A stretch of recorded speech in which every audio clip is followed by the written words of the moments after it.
అపదామపహర్తారం దాతారం సర్వసంపదాం లోకాభిరామం శ్రీరామం భూయో భూయో నమామ్యహం. హరి ఓం. పరమేశ్వర స్వరూపమైన సభకి నమస్కారం. శ్రీరామాయణ ప్రవచనాలు పూర్తి అయిపోయిన తర్వాత చిట్ట చివర స్వామికి మహాసామ్రాజ్య పట్టాభిషేకం జరిగేటప్పుడు పూర్వం ఎలా అయితే రామచంద్రమూర్తికి రామాయణాంతర్గతంగా పట్టాభిషేకం జరిగినప్పటి సన్నివేశాన్ని వాల్మీకి మహర్షి వర్ణించి ఉన్నారో తదనుగుణంగా జరిపించాలి అని గోపాలకృష్ణ గారికి ఇతర పరమభాగవతులైనటువంటి కార్యకర్తలకి ఒక సత్సంకల్పం ఉదయించింది. అందుకని స్వామి నందిగ్రామం నుంచి అయోధ్య వెళ్ళారు కదా, అలాగే ఆ రోజున రథం మీద స్వామి బయలుదేరి ఒక 10 వీధులలో ఒక్కసారి ఊరిరిగింపు జరిగి, దానికి ముందు ఎలా అయితే రామచంద్రుడు పట్టాభిషేకానికి వచ్చే ముందు కొంతమంది వేద బ్రాహ్మణులు ముందు నడిచి, పిండి వంటలు నడిచి, కన్నెపిల్లలు నడిచి, ఆ వెనక సువాసిని స్త్రీలు నడిచి వాళ్ళ చేతులలో పువ్వులు మొదలైనటువంటి మంగళద్రవ్యాల్ని పట్టుకుని వెళ్ళారో, అలాగే రామచంద్రమూర్తిని పురవీధులకుండా తిప్పి తీసుకొచ్చి ఆ ఊరిరిగింపు జరిగిన తర్వాత ఇక్కడ మహాసామ్రాజ్య పట్టాభిషేకం యథాశాస్త్ర ప్రకారంగా కలశలు పెట్టి ఆవాహన చేసి చెయ్యాలి అని పెద్దలు సంకల్పం చేశారు. చాలా మంచిదే, రామచంద్రమూర్తి అంత అద్భుతంగా చేయించుకోవాలి అని ఆయన యొక్క అభీష్టం అయినప్పుడు అది తప్పకుండా నెరవేరుతుంది. దానికి సంబంధించి గతంలో చాలామంది మేము ఆ రోజున కళ్యాణంలో పాల్గొనలేకపోయాము అని గోపాలకృష్ణ గారికి చెప్పినటువంటి సందర్భాన్ని పురస్కరించుకుని ఉజ్జాయింపుగా బహుశా ఈ తేదీల్లో ఆ కార్యక్రమాలు పడతాయి అని ముందుగానే ఊహ చేసి, తదభ్యంతరకరంగా ఎవరైనా పాపం పాల్గొనేటటువంటి వారికి అకస్మాత్తుగా చెప్తే ఇబ్బంది పడతారు, ముందే చెప్తే అలా పాల్గొనేవారు ఎవరైనా ఉంటే ఉత్సాహం ఉంటే సిద్ధపడతారు అని ఇవాళ నుంచి దానికి సంబంధించిన ప్రకటన జారీ చేస్తున్నారు. సరే, నిన్నటి రోజు కార్యక్రమాన్ని పూర్తి చేసేసరికి రాముడు తనలో ఉన్నటువంటి పరాక్రమము ఉన్నప్పటికీ తాను ప్రదర్శించేటటువంటి ఓర్పుని ఈ లోకము తప్పుగా అర్థం చేసుకుందని, దాన్ని చేతకానితనంగా భావిస్తోందని, అందుచేత ఈ 3 లోకములను కూడా లయం చేస్తానని, ఎక్కడా ఏ జీవి కదలడానికి వీలు లేనటువంటి రీతిలో అస్త్రప్రయోగం చేస్తానని ప్రతిజ్ఞ చేసి కోదండాన్ని చేతిలో పట్టుకున్నంత మాత్రం చేత లక్ష్మణమూర్తి మహానుభావుడు ఒక్కసారి రామచంద్రమూర్తి యొక్క పాదములు గట్టిగా పట్టుకుని, అన్నయ్య నీకు ఈ కోపం కూడదు, ఎందుచేతంటే లోకములో ఎవరో ఒక్కరు తప్పు చేశారని లోకాన్నంతటికీ ఉపద్రవాన్ని తీసుకొస్తాను అని నువ్వు అనకూడదు, సర్వభూత హితేరత అని నువ్వు సర్వభూతముల యొక్క హితమును కోరేటటువంటి స్వభావము కలిగినటువంటి వాడివి, నువ్వు ఈ కోపమును ఉపసంహరించవలసినది అని ప్రార్థన చేసి కొన్ని అందమైనటువంటి యుక్తులను చూపిస్తారు. ఎందుచేత అంటే అన్నిటికన్నా ఒక్క విషయాన్ని జ్ఞాపకం పెట్టుకోండి, ఏ పౌరుష పరాక్రమాలు నిజంగా రామచంద్రమూర్తితో పోల్చడానికి అంత తుల్యమైన వాడు కాకపోయినా నా చిటికిన వేలికి పనికిరాడని చెప్పి అహంకారంతో ప్రవర్తిస్తాడు రావణాసురుడు. ఇంత పౌరుష పరాక్రమాలున్నటువంటి రామచంద్రమూర్తి ఎంతో వినయ విధేయతలతో ప్రవర్తిస్తారు ఆయన. అటువంటి వాడు ఖేదానికి లోనైతే అందున 13 సంవత్సరాలుగా అరణ్యవాసం చేస్తున్నటువంటి వ్యక్తిని నమ్మి ఆయనతో పాటు అనుగమించి వచ్చినటువంటి మహాపతివ్రత అయినటువంటి భార్య సహధర్మచారిణి సీతమ్మ తల్లి కనపడకుండా పోయినటువంటి సందర్భంలో ఎవరు తీసుకెళ్లారో, ఎక్కడికి వెళ్ళిందో, ప్రాణాలతో ఉందో లేదో ఏమీ తెలియనటువంటి అయోమయ స్థితిలో ఏర్పడినటువంటి క్రోధాన్ని ఉపసంహరింపచేయడానికి మాట్లాడడము అంటే అది సామాన్యమైన విషయం కాదు, అది అశిధారావ్రతం. చాలా జాగ్రత్తగా మాట్లాడగలగాలి, రామచంద్రమూర్తి యొక్క మనస్సు ప్రీతి చెందేటట్టుగా మాట్లాడగలగాలి. నిజంగా లక్ష్మణమూర్తి శీలం ఒక్కొక్కసారి చూస్తే చాలా ఆశ్చర్యంగా ఉంటుంది. ఎందుచేత అంటే మీరొక్కటి జ్ఞాపకం పెట్టుకోండి, రామాయణంలో అంతకుముందు సీతమ్మ అమ్మా అది ఒక రాక్షసుడు వేసిన కేకమ్మా, అది మా అన్నగారి కేక కాదు అన్నాడు.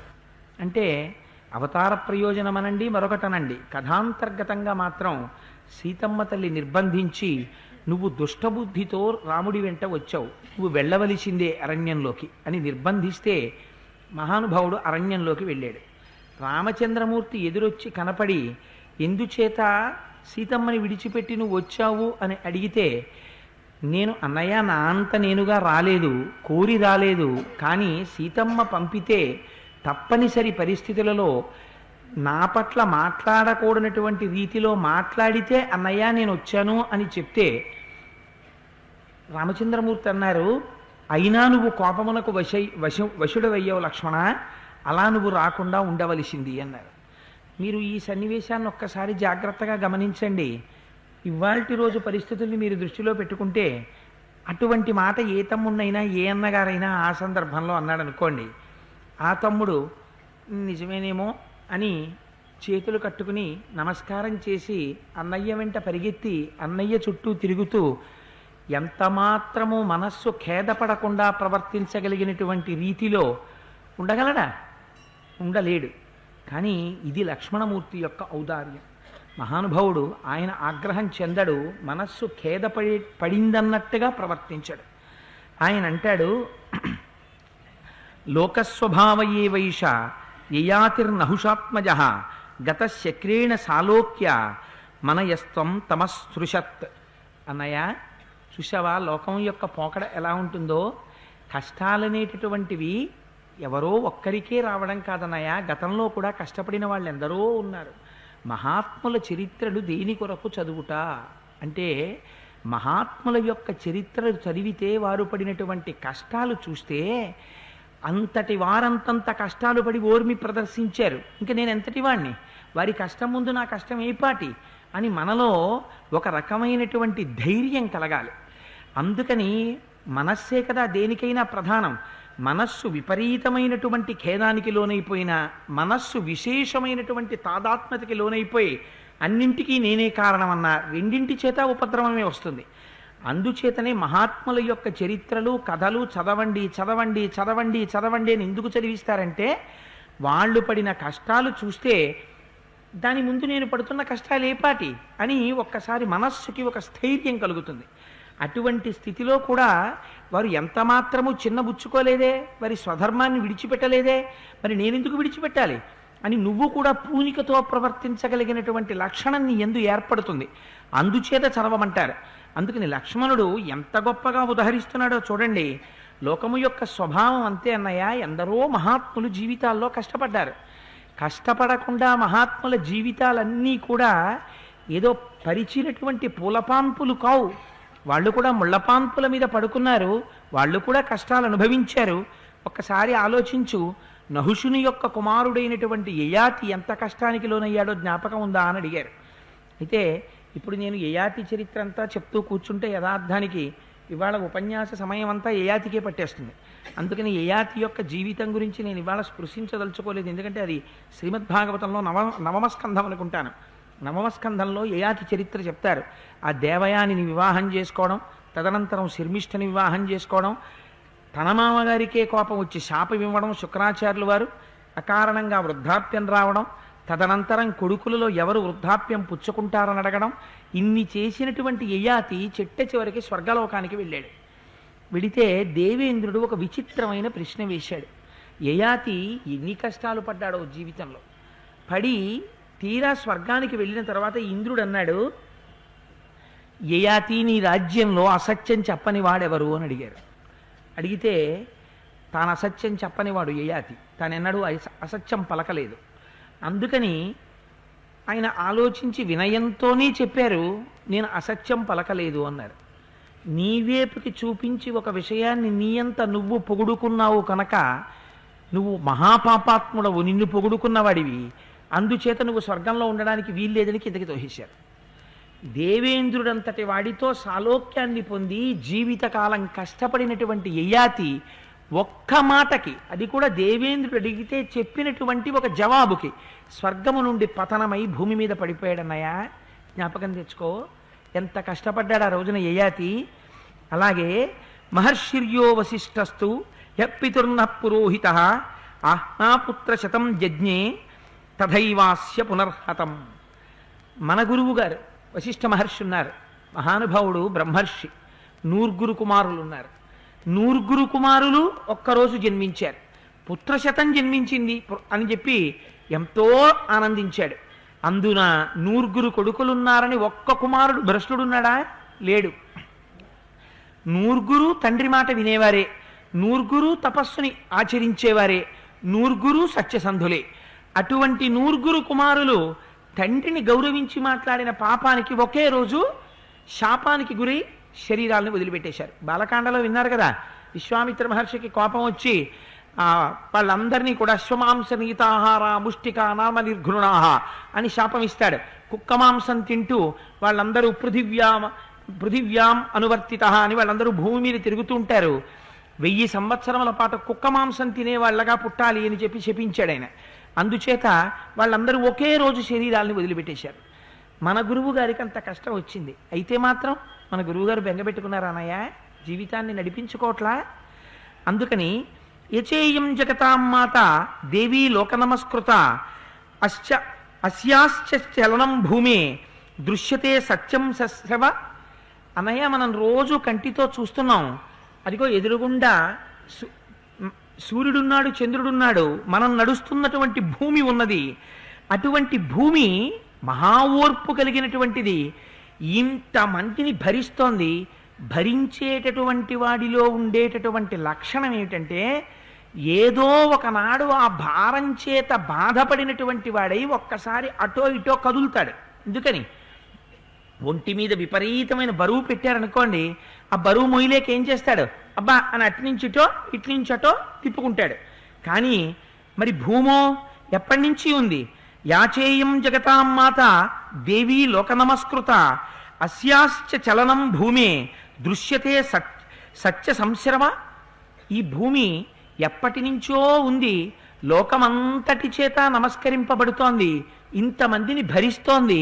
ఇటువంటి భూమి కూడా ఒక్కొక్క నాడు పాపభారాన్ని మొయ్యలేక భూమికి కూడా కష్టం వచ్చి అన్నయ్య కదులుతోంది. బాలకాండలో విన్నాం కదా, ఎందుకు కదులుతుంది భూమి అంటే, పాపుల యొక్క సంఖ్య పెరిగిపోతే, పాపభారాన్ని మొయ్యలేకపోతే, భగవంతుణ్ణి తిరస్కరించేటటువంటి వారి సంఖ్య ఎక్కువైతే ఆనాడు భూమికి బరువై భూమి కదులుతుంది. అందుచేత అన్నయ్య, ఇంత ఓర్పు కలిగినటువంటి భూమికి కూడా కష్టం వస్తుంది. కష్టం వచ్చి భూమి కూడా కదులుతోంది ఒక్కొక్కనాడు. యౌ ధర్మౌ జగతాం నేత్రౌ ఎత్ర సర్వం ప్రతిష్ఠితం ఆదిత్య చంద్రౌ గ్రహణం అభ్యుపేతౌ మహాబలం. ఆకాశంలో ఉన్న సూర్యచంద్రులిద్దరూ మహాబలం కలిగినటువంటి వారు.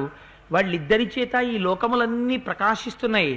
ఇటువంటి లోకాలనన్నింటినీ కూడా కాపాడేటటువంటి సూర్యచంద్రుల్ని పాపగ్రహాలైనటువంటి రాహుకేతువులు గ్రహణ సమయంలో గ్రసిస్తున్నారు, మళ్ళీ విడిచిపెడుతున్నారు. సూర్యచంద్రులిద్దరూ పాపగ్రహముల చేత గ్రసింపబట్టలేదా అన్నయ్య? కష్టపట్టలేదా? ఎంతమంది మహాత్ములు బాధలు పడ్డారన్నయ్య? ఇది నువ్వు జ్ఞాపకం పెట్టుకోవాలి కదా. నీకు వచ్చినటువంటి క్రోధాన్ని విడిచిపెట్టాలి కదా.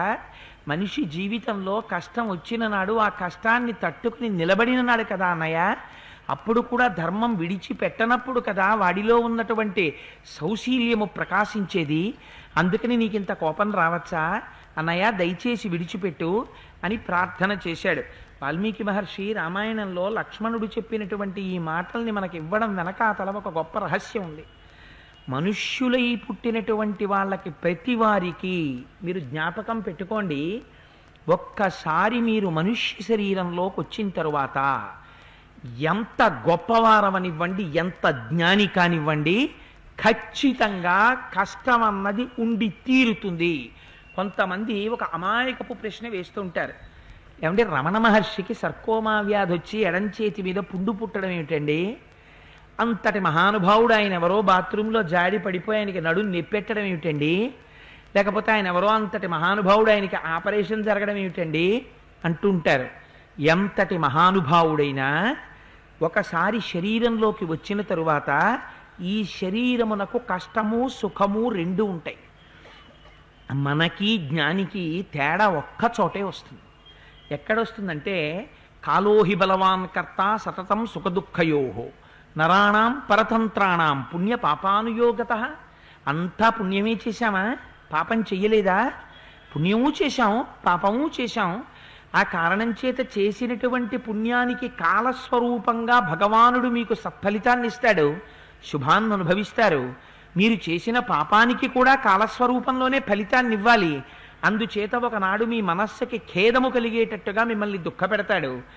అందుకని మనకి ఒక జ్వరమో ఒక పడిశమో వచ్చిందనుకోండి, వస్తే మనం దాంతో తాదాత్మ్యత చెందుతాం. అబ్బా పడిశం పట్టేసిందండి, పడిశం పట్టేసిందండి, పడిశం పట్టేసిందండి అని ఎంత బాధపడిపోతామో, ఇంకా ఏ పని చెయ్యమన్నా పడిశమే. రేపు పెళ్ళికి వెళ్ళాలండి, ఏం పెళ్ళి, దిక్కుమాలిన పెళ్ళి, ఓ పక్క నుంచి పడిశం ఇలా పట్టేస్తే ఏమంటే అన్నం తింటారా? ఏమన్నం తిన్ను, రుచి తెలిస్తే కదా పడిశం పట్టేస్తే. ఏమండి కాసేపు రామాయణం చెప్తున్నారట, వింటా, ఏం విన్ను, ఓ పక్క పడిశంతో చస్తుంటే. ప్రతిదానికి పడిశమే. అంటే అంతగా తాదాత్మ్యత చెందుతాం. జ్ఞానికున్న గొప్ప గుణం ఏమిటంటే, జ్ఞాని సుఖమునకు దుఃఖమునకు కూడా సాక్షిగా ఉంటాడు. ఆ సాక్షిగా ఉండడంలో గొప్పతనం ఉంది. అది ఒక విషయం తెలుసుకోండి, ఇలా చెప్పి నేను జ్ఞానిని అవ్వలేను. అది ఈశ్వరానుగ్రహం ఉంటే ఆ జ్ఞానమునందు నిలబడతాడు. అందుకే అద్వైతము కేవలము అనుభూతి. అద్వైతం is not a bookish knowledge. పుస్తకాలు పెట్టి చదువుకుని తెచ్చుకునేటటువంటిది అద్వైత జ్ఞానం కాదు. అద్వైతం అనేటటువంటిది మీకు అనుభవంలోకి రావాలి. అనుభవంలో నిలబడితేనే దాన్ని అద్వైతం అని పిలుస్తారు. ఆ సాక్షిగా నిలబడి దీనికి పుండు పుట్టిందా, ఇది పడుకుందా, ఇది అన్నం తిందా అని తన ఇంట్లో ఓ కుక్క పిల్ల అన్నం తిందా, కుక్క పడుకుందా, కుక్క మురుగుతోందా అని కుక్కని తాను వేరుగా చూసినట్టు తాను తన శరీరాన్ని వేరుగా చూస్తే, సుందరకాండలో హనుమ చూస్తారు అలాగా, అలా వేరుగా చూడగలిగితే ఆనాడు వాడు జ్ఞాని. ఎందుకని ఆత్మయందు స్థిరముగా నిలబడ్డాడు, అపరోక్షానుభూతిని పొందుతున్నాడు. అటువంటి జ్ఞాని శరీరమునకు వచ్చేటటువంటి కష్టానికి సుఖానికి సాక్షిగా ఉంటాడు. అందుచేత మహాత్ములకి రాదా దుఃఖం వస్తుంది శరీరానికి, కానీ జ్ఞాపకం పెట్టుకోండి, వాళ్ళు ఏడవరు. వాళ్ళు ఎందుకు ఏడవరు? వచ్చింది నాకు కాదు, లోపలున్న నేననబడేటటువంటి ఆత్మకి సుఖము దుఃఖము రెండూ లేవరి, ద్వంద్వాతీతమైంది. అది కాల్చపడదు, నరకపడదు, తడపబడదు, అతకబడదు, కొరకబడదు, తినబడదు, అది ముక్కలు చేయబడదు, ఎప్పుడూ అలాగే ఉంటుంది. మరి ఏది బాధలు పడేది? ఇది. బాధపడుతున్న దీన్ని, సుఖపడుతున్న దీన్ని వాళ్ళు సాక్షిగా ఉండి చూస్తారు. అలా సాక్షిగా ఉండి చేసేవాడెవరో, చూసేవాడెవరో వాడు జ్ఞాని. నువ్వు ఆ జ్ఞానివన్నయ్యా, అందుకని నీకు సమస్తం తెలుసు. కానీ ఇవాళ గమ్మత్తు ఏమిటంటే, నిప్పుని బూది కప్పినట్టు నీలో ఉన్న జ్ఞానాన్ని వచ్చిన శోకం కప్పింది. కప్పడం చేత ఏమైందంటే, దీనికి వచ్చిన కష్టానికి రాముడంతటి వాడివి, ఇంతటి మహాజ్ఞానివి వశుడవుతున్నావు. నేను చేస్తున్నది ఏమిటో తెలుసా అన్నయ్య, నువ్వు సహజంగా నిప్పువి, నీకు జ్ఞానం ఉంది. నేను నీకు బోధ చెయ్యగలిగిన వాడిని అన్నయ్య, నీకు నేను చెప్పనా? నీ చేత నేను చెప్పించుకునేవాడిని. మరి ఎందుకు చెప్తున్నాను అంటే, నీకు శోకము ఇవాళ కప్పింది. ఆ కప్పినటువంటి దాన్ని ఒక్కసారి ఊదేస్తున్నాను, బూడిదని ఊదేసి మళ్ళీ నీ అంత నువ్వు సహజంగా నిప్పుగా ప్రకాశించాలి. ప్రకాశిస్తే నీ ముందు నిలబడగలిగిన వాడు లేడిహ, నువ్వు మహాజ్ఞానిగా నిలబడతావు. అంతే అన్నయ్య నీ చేస్తున్నది. తప్ప నువ్వు నాకు బోధ చేసేవాడివా అని అనుకోకన్నయ్య. ఇందులో నేను దోషంగా కావాలని నీకు చెప్పగలిగిన వాణ్ణి అని నేను చెప్పట్లేదు. లక్ష్మణమూర్తి ధూర్తుళ్లే కనపడతాడు, కోపం ఎక్కువ ఉన్నవాళ్లా కనపడతాడు. కానీ మహాత్ముడికి ఎంత ఎలా మాట్లాడడం తెలుసో, అంత దుఃఖంతో ఉన్న అన్నగారిలో వస్తున్నటువంటి మార్పుల్ని తాను గమనించినటువంటి వాడై, అన్నగారిలో వస్తున్న మార్పుని మార్చి అన్నయ్యని మళ్ళీ సహజ స్థితిలోకి తీసుకురావడానికి ఎంత గొప్ప గొప్ప విశేషణాల్ని తీసుకొచ్చి అక్కడ వేసి, ఎటువంటి ఉపమానాల్ని చాతుర్యంతో చూపించి ఎంత గొప్ప మాట అన్నాడో చూడండి. బుద్ధిశ్చతే మహాప్రాజ్ఞ దైవైరపి దురన్వయ శోకేనాభిప్రసుప్తం తే జ్ఞానం సంబోధయామ్యహం. అన్నయ్య, ఇవాళ శోకము చేత నీ జ్ఞానము కప్పబడిపోయింది. ఆ శోకాన్ని తొలగించే ప్రయత్నం చేస్తున్నానంతే. నీకు జ్ఞానం కలిగించే ప్రయత్నం నేను చెయ్యట్లేదు, నువ్వు సహజంగా జ్ఞానివి అని లక్ష్మణమూర్తి అంటేట. ఈ మాటలు చెప్తే పూర్వజోప్యుక్తమాత్రస్తు లక్ష్మణేన సుభాషితం సారగ్రాహీ మహాసారం ప్రతిజగ్రాహ రాఘవ. రెండుండాలి. మారీచుడు ఒక అందమైన మాట చెప్పాడు రావణాసురుడితో చెప్పేటప్పుడు, వక్తా శ్రోతాచ దుర్లభ అన్నాడు. సులభా పురుషారాజన్ సతతం సుఖదుఃఖ సతతం ప్రియవాదిన అప్రియస్యతు పద్యస్వ వక్తా శ్రోతాచ దుర్లభ అన్నాడు. మొన్న అరణ్యకాండ చెప్తున్నప్పుడు ఆ మారీచ ఘట్టంలో చెప్పే కదా, అందరూ ప్రియంగా మాట్లాడతారు, కానీ అవతలవాడు ప్రమాదంలో ఉన్నప్పుడు అవతలవాణ్ణి హెచ్చరించి మంచి మార్గంలో పెట్టడం కోసమని మంచి చెప్పేవాడు అన్నయ్య దొరకడు. రావణ దొరకడు. ఒకవేళ దొరికినా వినేవాడు ఉండడు. వక్తా శ్రోతాచ దుర్లభ, వక్త శ్రోత ఇద్దరూ దొరకరు అని చెప్పాడు. ఇంత చెప్పాడు. విన్నాడా రావణాసురుడు? అన్నీ విని ఏమన్నాడు? నువ్వు మంత్రివి, నేను రాజుని, నేను నిన్నేమడిగాను, నువ్వు నాకేం చెప్తున్నావు? పంచరూపాణి రాజానో ధారయంత్యభితేజసౌ అని అగ్నిర్ వరుణశ్చ సోమశ్చ అని ఆ రోజున పెద్ద నీతి చెప్పాడు. రాజంటే ఏమనుకున్నావు? 5 రూపాల్లో ఉంటాడు. అగ్ని, సోముడు, వరుణుడు, యముడు, ఇవన్నీ రాజు యొక్క స్వరూపాలే. నిన్ను నేను అడిగానా ఇవన్నీ చెప్పమని? నేను చెప్పింది నిన్ను రమ్మని చెప్పానంటే.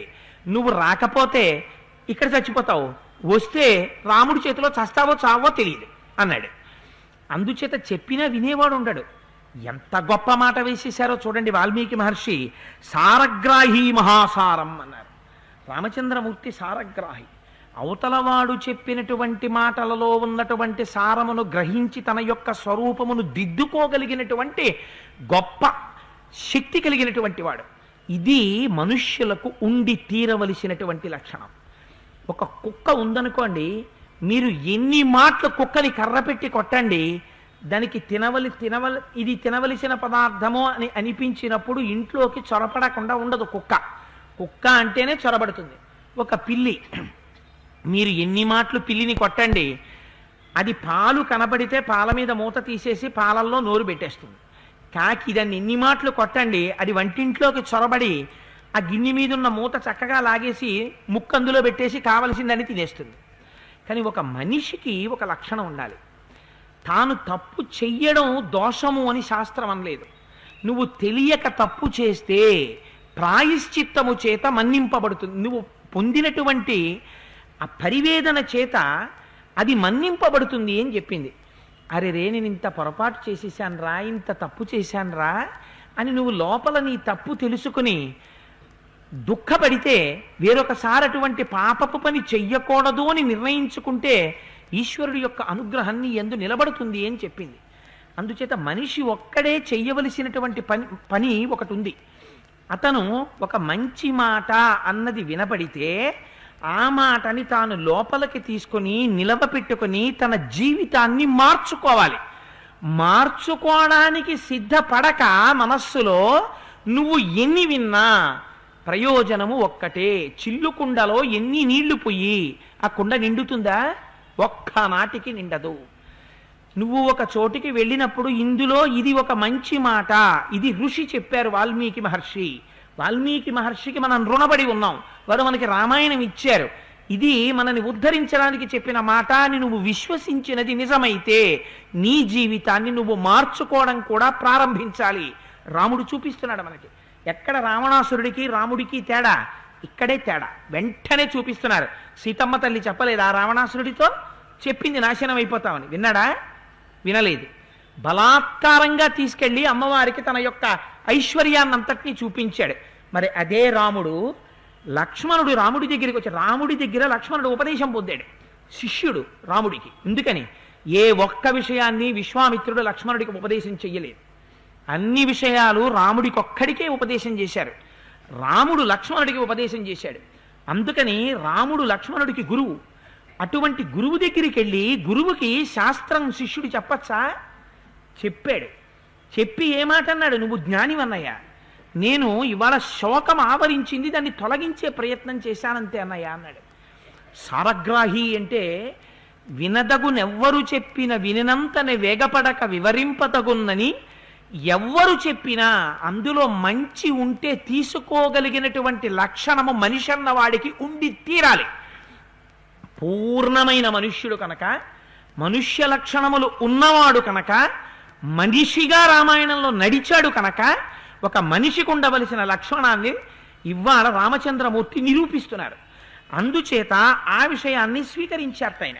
స్వీకరించి తన యొక్క కోపాన్ని విడిచిపెట్టేశారు. పాము కుబుసాన్ని ఎలా విడిచిపెడుతుందో అలా విడిచిపెట్టి లక్ష్మణుడితో అన్నారు, తమ్ముడా, నువ్వు చెప్పిన మాట యథార్థం రా, ఖచ్చితమే. కానీ ఇవాళ సీతమ్మ నా కంటికి కనపడకపోతే, నన్ను అనుగమించి వచ్చినటువంటి ధర్మపత్ని అయిన సీత లేకపోతే నేను బ్రతకలేను. ఇది యథార్థం. ఎందుచేత ఒక నరుడిగా లక్షణం ఉండి తీరాలి. అందుకని అది కూడా సాక్షి మాత్రంగా చూస్తానంటే మళ్ళీ ప్రవర్తనలో దోషం వచ్చేస్తుంది. తను గృహస్థాశ్రమంలో ఉన్నారు. అందుకని సీతమ్మని వెతుకుదాం. ఈ పర్వత శ్రేణులలో, ఈ కొండలో, ఈ పర్వతంలో ఎన్నో చర్యలున్నాయి, ఎన్నో గుహలున్నాయి, ఎన్నో లతాగృహాలున్నాయి, ఎన్నో పొదలున్నాయి. ఎక్కడైనా సీతమ్మ ఉంటుందేమో వెతుకుదాన్ని రమ్మని అలా ముందుకి బయలుదేరి నడిచి వెడుతున్నారు. అలా నడిచి వెడుతుంటే తతపర్వత కూటాభం మహాభాగం ద్విజోత్తమం దదర్శ పతితం భూమౌ క్షతజార్ధ్రం జటాయుషం. రాముడు చూసినది జటాయునే, వేరొక గ్రద్దని కాదు. రామలక్ష్మణులు ఇద్దరూ వెడుతుండగా అక్కడ కాళ్ళు తెగిపోయి రెక్కలు తెగిపోవడం చేత ఇక్కడ మీరు ఒక్క విషయాన్ని జ్ఞాపకం పెట్టుకోవాలి. ఎంతటి మనిషికి కూడా తన బుద్ధిలో ప్రమాదం ఎలా వస్తుందో చూపిస్తున్నారు రామచంద్రమూర్తి. ఒంటి నిండా రక్తపు ధారల చేత తడిసిపోయింది ఆ జటాయు. తడిసిపోయి ఒక మూల కూర్చుంది. అంతకుముందు చూసినటువంటి రక్తపు చుక్కలు సీతమ్మవే అన్న భావన రాముడిలో ఇంకా నిలబడి ఉంది. అటువంటి సమయంలో అటుగా వస్తూ ఇట్లా చూశారు. చూసేటప్పటికి జటాయువు కనపడింది. అది ఒంటి నిండా నెత్తుటితో ఉంది. అప్పటి వరకు రావణాసురుణ్ణి పీల్చి పిప్పి చేసింది సామాన్య యుద్ధం కాదు. ఎందుకంటే ఆ రోజున వెనక నుంచి కూడా వచ్చింది జటాయువు. వచ్చి రావణుడు కత్తి తీసి ఎందుకు నరికేశాడంటే సీతమ్మని కింద కూర్చోబెట్టి ఎన్నడూ ఎవ్వరూ చెయ్యలేని పని ఒకటి చేసింది జటాయువు. వెనక నుంచి వచ్చి ఆ రావణాసురుని యొక్క వీపునంతటినీ చీల్చేసింది తన ముక్కుతో. చీల్చేసి వాడి జుత్తు పీకేసింది. కోపం వచ్చి శిరస్సు మీద ఉన్న జుత్తుని పీకేస్తే వాడు ఆ బాధ తట్టుకోలేపాడు. తట్టుకోలేక సీతమ్మని కింద దింపేసి కత్తి తీసి ఆయన యొక్క పక్షాలని నరికేశాడు. అందుచేత ఆ ముక్కు నిండా నెత్తురుంది. అక్కడ కూర్చునుంది. ఆ జటాయువుని చూశారు రామచంద్రమూర్తి. చూసి చూడగానే అనుకున్నారట, తం దీనం దీనయా వాచ సఫేనం రుధిరం వమన్ అభ్యభాషత పక్షీతు రామం దశరథాత్మజం. ఆ పక్షిని చూడగానే రాముడు అనుకున్నాడు, ఓహోహో, ఇదిరా గృధ్రరూపమిదం రక్షో వ్యక్తం భవతి కాననే. ఇది రాక్షస రూపంలో ఉన్నటువంటి వాడు పక్షి రూపాన్ని పొందాడు. నేను లక్ష్మణుడు వెళ్ళగానే సీతమ్మని ఈ పక్షే తినేసి, కాబట్టి ఈ పక్షిని ఇప్పుడు నేను సంహరిస్తాను. దీన్ని నమ్మాను, ఇది ప్రమాదం తెచ్చింది.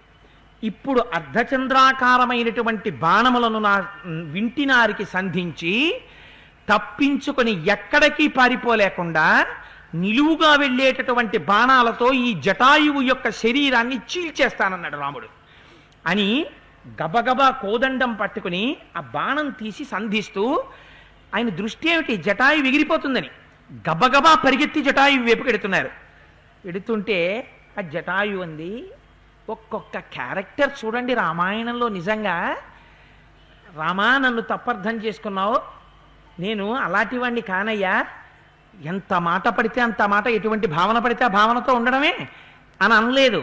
రాముడు ఏ స్థితిలో ఉన్నాడో తెలుసుకుంది జటాయువు. ఇది జటాయువు యొక్క గొప్పతనం. ఆయన నన్ను అనేశారండి అనడం గొప్ప కాదు, ఆయన ఏ పరిస్థితుల్లో అన్నారన్నది నువ్వు లెక్క పెట్టుకోగవాలి మనిషివి కాబట్టి.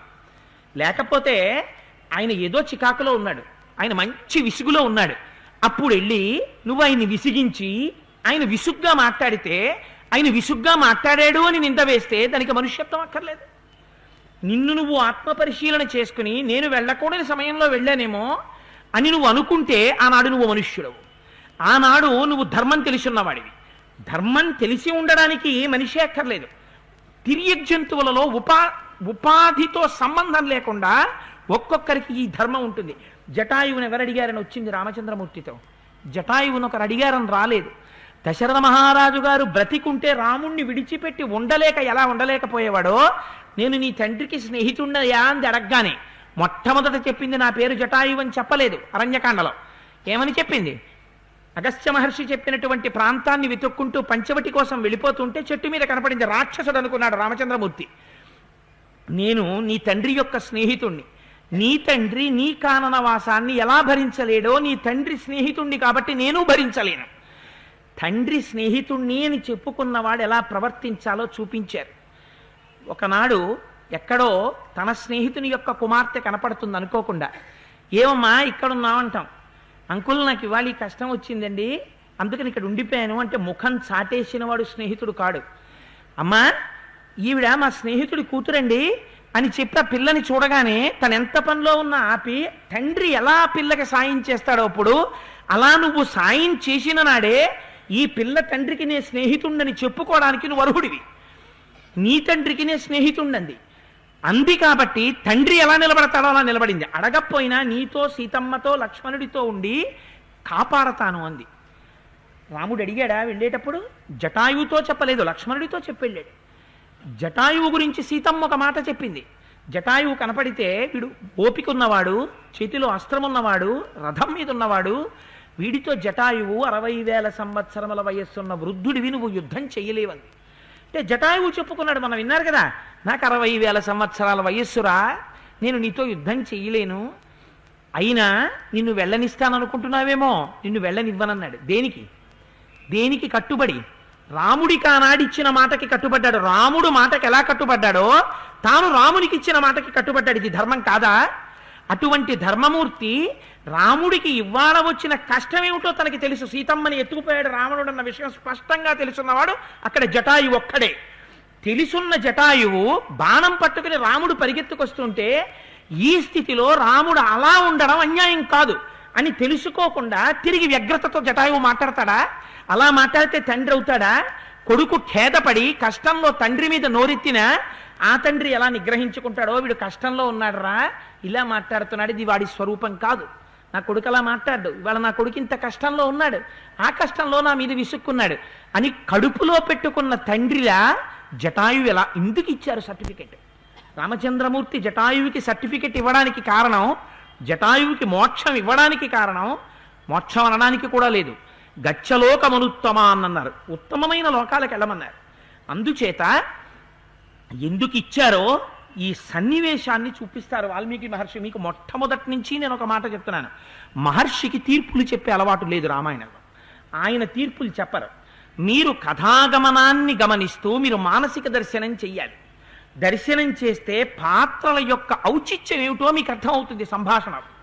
అందుకని జటాయు అన్నాడు, యాయోషధిమివాయుష్మన్ అన్వేషసి మహావనే సాదేవీ మమచ ప్రాణ రావణేనో భయం మృతం. ఎంత గొప్ప మాటో చూడండి. ప్రాణం పోయే ముందు కూడా అరణ్యంలో దేని గురించి వెతుకుతారు? వెతికేవాళ్ళు ఓషధుల గురించి వెతుకుతారు. ఎందుకు వెతుకుతారు? ఓషధి ఏం చేస్తుంది? వచ్చిన రోగాన్ని పోగొట్టి స్వస్థతనిస్తుంది. ఎక్కడుంది రోగం? రోగం మా ఇంట్లోనూ నేను ఇక్కడ ఉండం. రోగి రోగము కలిసి ఉంటాయి ఎప్పుడును. రోగం ఏం చేస్తుంది? చాలా సంతోషాన్ని ఎప్పుడు ఇవ్వదు. రోగం ఎప్పుడూ బాధే పెడుతుంది.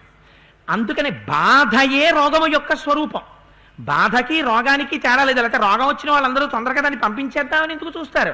రోగం సుఖస్వరూపం అనుకోండి, ఎవరు పంపించారు. అసలు డాక్టర్ గారు కనపడితే నాకేం లేదండి అంటాడు. రోగమే దుఃఖస్వరూపము. అటువంటి దుఃఖస్వరూపమైనటువంటి రోగం పోగొట్టడానికి ఏది ఉండాలి? ఓషధి ఉండాలి. ఇవాళ సీతమ్మని దేంతో పోల్చారంటే ఓషధితో పోల్చాడు జటాయువు. ఎందుకని? ఆ ఓషధి పక్కన లేకపోవడమే నీకు ఇవాళ దుఃఖం వస్తోంది. దుఃఖం అనే రోగం, రోగానికి దుఃఖానికి తేడా లేదు. అందుకని ఓషధి కావాలి. ఇవాళ నువ్వు మహారణ్యంలో ఓషధి కోసం వెతికినట్టు వెతుకుతున్నావు సీతమ్మని. ఎంత అర్థం చేసుకుని మాట్లాడండి ఈ మాట. ప్రాణం పోయేటప్పుడు ఇది అనడానికి ఎంత సంస్కారం ఉంటే నోటి వెంట ఈ మాట వస్తుంది. తన మీదకి బాణాలు పట్టుకొస్తున్నవాడి మీద ఏమి జటాయు, ఎన్ని మాటలు నమస్కారం చెయ్యాలి మహానుభావుడికి. పక్షి అయితే మాత్రమే. ఆ జటాయువును అర్థం చేసుకున్నవారు, జటాయువుకు అటువంటి పద్యాలు రాసిన వారు కల్పవృక్షంలో విశ్వనాథ సత్యనారాయణ గారి. అందుకని మహానుభావుడు ఆ జటాయు అన్నట్ట, నువ్వు ఏ ఓషధి గురించి ఈ మహారణ్యంలో వెతుకుతున్నావో అటువంటి ఓషధీ స్వరూపమైన సీతమ్మని, నా ప్రాణాల్ని రెండిటిని పట్టుకుపోయినవాడు రావణాసురుడయ్యా అన్నారు. నేను కాదు రామా అనలేదు. ముందెవరి గురించి చెప్పారు? తన ప్రాణాలు లెక్కలేదు, పోయిన ప్రాణాలు పోనే పోయాయి. ఇంకొకసారి రాముడు బాణం వేసేస్తే ఏమవుతుంది? రాముడి చేతిలో పోతాడు. దాని గురించి ఆయనకి బాధ లేదు, పాపం కోపంలో ఉన్నాడు, వేస్తే వేయి నీ బాణం. ముందు మాట చెప్పవలసింది సీతమ్మని ఎవరు పట్టుకెళ్లారో చెప్పాలి. అప్పుడు కూడా అవతల వారి బాధని తీర్చే ప్రయత్నమే. పక్షి అయితే ఏమండి, ఎంత పరోపకార బుద్ధి, ఎంత గొప్ప బుద్ధి జటాయువుని. అందుకే అరణ్యకాండలో అంత పెద్దపీటేశారు. జటాయువు యొక్క మోక్షాన్ని వింటే చాలరా, నీ పాపరాశి ధ్వంసం అవుతుందన్నారు. అంత గొప్ప పక్షి. అందుచేత ఈ మాట చెప్పిందిట. రావణేనోభయం భృతం ఉభయం, రెండూ కూడా రావణుడే తీసుకుపోయాడండి అని. త్వయా విరహితాదేవి లక్ష్మణేన చ రాఘవ హ్రియమాణా మయా దృష్ట రావణేన బలీయస. నీవు లక్ష్మణుడు లేని సమయంలో రావణాసురుడు సీతమ్మ తల్లిని అపహరించి తీసుకుని వెళ్ళిపోయాడు.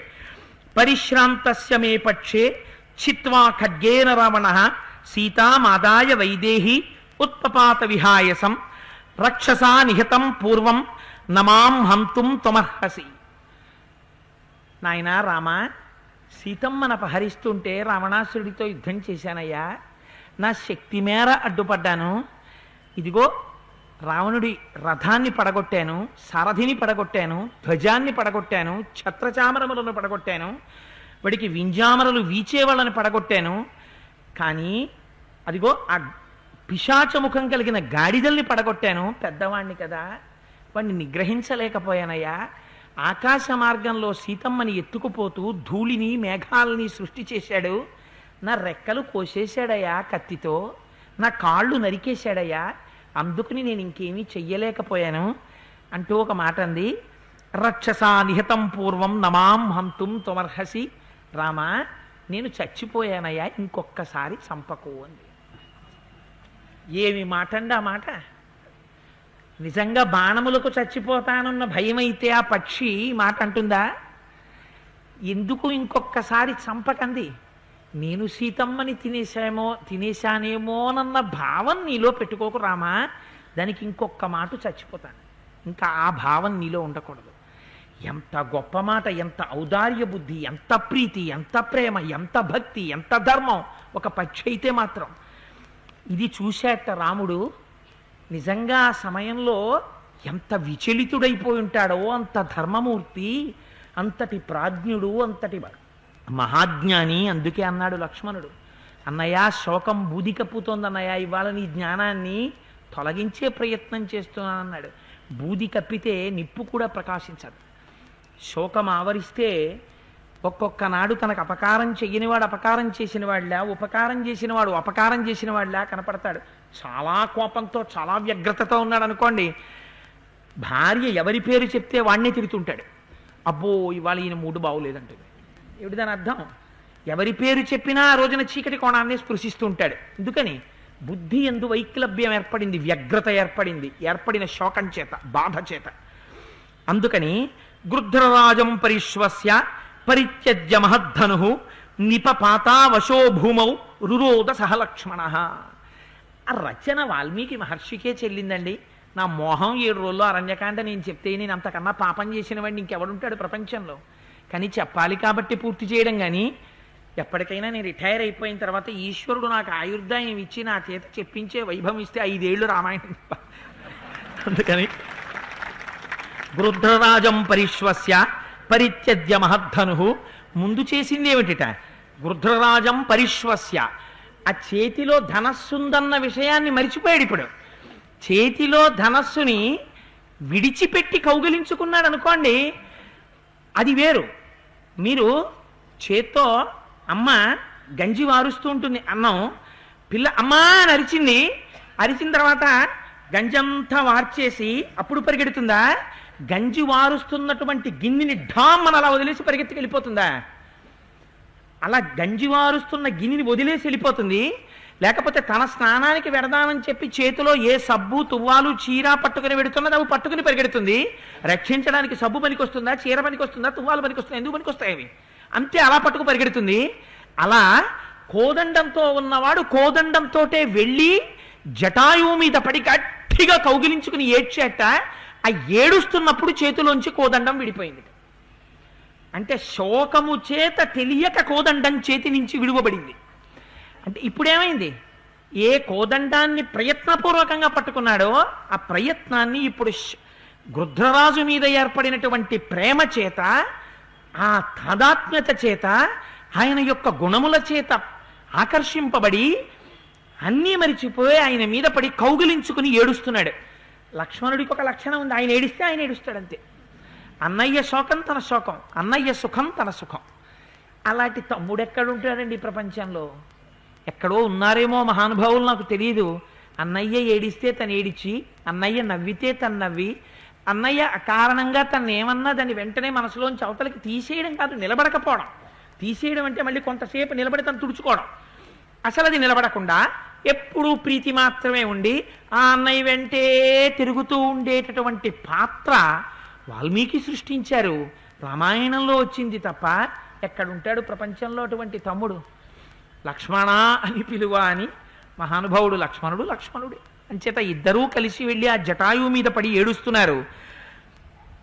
అప్పుడు అంటాడు రాముడు, ఇది శోకానికి పరాకాష్ఠ కింద చెప్తారు.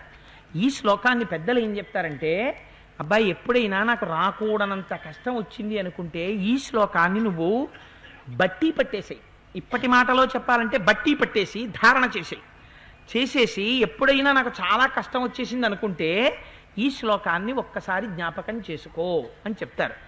రామచంద్రమూర్తి అంతటి వాడి నోటి వెంట వచ్చింది ఈ శ్లోకం. ఆయన అన్నాడు లక్ష్మణుడి వంక చూసి, రాజ్యాద్భ్రంశో, తమ్ముడా రాజ్యం పోయింది, పెద్దవాడిగా పుట్టాను, అన్ని గుణములతో ఉన్నవాడిని. రాముడు తనని తాను పొగుడుకోలేదు, అలా చెప్పలేదు, నేను చెప్తున్నాను. కాబట్టి రాజ్యము తనంత తానుగా నాకు రావాలి, కానీ రావలసిన రాజ్యం రాకుండా పోయింది. అయితే రాముడికి రాజ్యం అంటే అంత ప్రీత ఎందుకు అస్తమానం రాజ్యం పోయింది రాజ్యం పోయింది రాజ్యం పోయింది అన్నాం అంటే, క్షత్రియుడు అయినటువంటి వాడికి తనలో ఉన్నటువంటి శక్తి చేత చాలా మందిని కాపాడగలిగినటువంటి లక్షణం ఎప్పుడు ఉంటుందంటే రాజుగా ఉన్నప్పుడు. నాకు పేరు చెప్పడం ఇష్టం లేదు, కానీ సభాముఖంగా ఇందులో రికార్డింగ్ ఒకటి అవుతోంది, మళ్ళీ కొంతమందిని నేను పొగిడాను అని అనిపించుకోవడం ఎందుకు. నాకు తెలిసి ఈ ఊళ్ళోనే ఒక ఆఫీసర్ గారు ఒక తల్లి ఉండేది. ఆ తల్లి ఒకనొకప్పుడు డిప్యూటీ కలెక్టర్ కస్టమ్స్గా సెలెక్ట్ అయ్యారు మెడ్రాస్లో. ఉన్నప్పుడు ఆవిడ కస్టమ్స్లో డిప్యూటీ కలెక్టర్గా ఉంటే, కస్టమ్స్లో డిప్యూటీ కలెక్టర్గా చేసుకోవచ్చుగా, ఫ్రెష్ రిక్రూట్మెంట్, హాయిగా అందులో జాయిన్ అయ్యారు. నాతో ఒకసారి మాట్లాడుతూ ఆవిడ అన్నారు, నేను ఎందుకు వదిలేశానో తెలుసా కోటేశ్వరరావు పోస్టు, అందులో హ్యూమన్ ఎలిమెంట్ లేదండి అన్నారు. నేను I cannot forget that statement till date. అది నిజంగా ఒక మనిషి యొక్క జీవితంలోని అనుభవంలోంచి వచ్చిన మాట. ఒక్కొక్కరు మాట్లాడే మాట జీవితంలో అలా చిరస్థాయిగా జ్ఞాపకం ఉండిపోతాయి. ఇవాళ మా రమణారావు గారు అమ్మాయిని పెళ్లి కూతుర్ని చేస్తుంటే అక్షతలు వేద్దామని వెళ్ళాం. వెడితే అక్కడ డాక్టర్ గారు ఎవరు, జగదీశ్వరి గారు, డాక్టర్ జగదీశ్వరి గారు కనపడి మాట్లాడుతూ అన్నారు, కోటేశ్వరరావు గారు భగవంతుడి వైపుకి తిరిగి ప్రవచనాలు అవి వినాలని ఉంటుందండి, డబ్బు కోసం ప్రాక్టీస్ చేయట్లేదు కోటేశ్వరరావు, ఇప్పుడు దేనికోసం ప్రాక్టీస్ చేస్తున్నానో చెప్పమంటారా అన్నారు. అమ్మా దేని గురించి అన్నాను.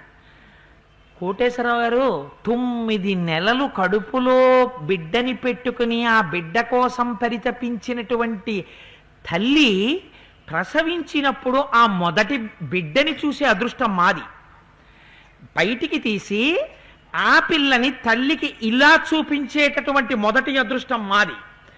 ఆ కడుపులో పెట్టుకున్న బిడ్డ పైకొచ్చినప్పుడు ఆ పిల్లవంక తల్లి చూసిన మొదటి చూపు చేత తల్లి ముఖంలో ఏర్పడినటువంటి కాంతిని దర్శించగలిగిన అదృష్టం వైద్యురాలిగా నాది.